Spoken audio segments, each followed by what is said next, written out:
Halo, assalamualaikum dan salam sejahtera untuk para bestie. Kembali lagi bareng gua Albi Habibi di Petik Pengalaman Mistik. Kali ini gua akan membawakan sebuah kisah yang berjudul Sate Malam Jumat.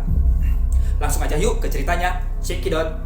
Malam itu seperti biasa Parasi mendorong gerobaknya menyusuri perkampungan. Asap sate yang mengepul, harum bumbu kacang dan daging bakar yang menguar menggoda. Pelanggannya memang tidak begitu banyak, tapi cukup untuk menyambung hidup.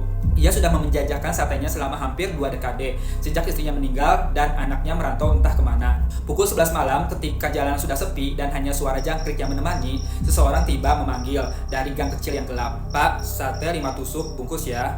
Parasi menoleh. Di ujung gang berdiri seorang laki-laki muda memakai jaket lusuh dan celana training.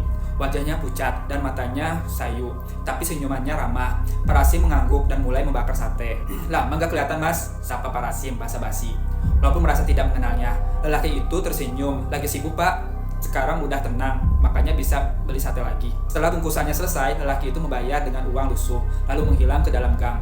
Parasim sempat heran karena uangnya itu basah dan berbau tanah. Malam berikutnya, lelaki itu kembali. Kali ini duduk di kursi kecil dekat gerobak. Seperti pelanggan biasanya, mereka mengobrol. Lelaki itu bicara soal hidup, soal kesepian, soal penyesalan.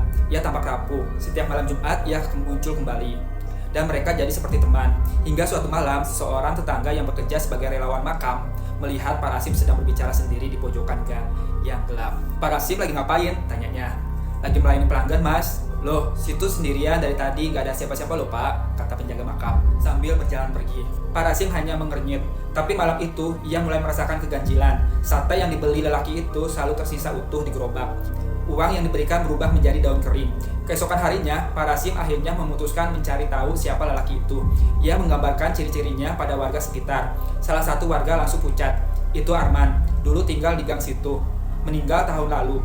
Bunuh diri," katanya, karena patah hati ditinggal tunangan. Parasim terdiam.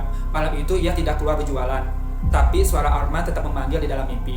"Pak, jangan berhenti, saya masih ingin cerita." Beberapa malam kemudian, saat Parasim duduk termenung di dapur, ia membuka laci tua, tempat menyimpan uang. Di bawah tumpukan uang kertas, ada sepucuk surat berdebu, bertanggal 5 tahun lalu. Surat dari Arman. "Parasim, saya meminta restu untuk menikahi dengan anak Bapak, Sari. Tapi kalau Bapak tak setuju, saya akan pergi jauh. Maafkan kalau saya salah." Parasim ternyat. Ia ingat pernah menolak cintanya Arman. Karena merasa Arman tak punya masa depan, ia bahkan menyuruh Arman menjauhi dari putrinya, Sari, yang akhirnya nekat kabur dari rumah dan tak pernah kembali. Tak lama setelah itu, Parasim mendengar kabar seseorang bunuh diri di gang dekat rumah. Tapi ia tak tahu itu Arman. Kini ia sadar, Arman datang bukan sekedar ingin sate. Ia ingin pengakuan dan maaf.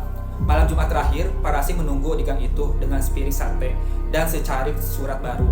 "Maafkan saya, Man, dan jaga anak saya dimanapun dia berada." Untuk pertama kalinya, Arman tersenyum dengan mata yang tenang, lalu menghilang bersama kabut.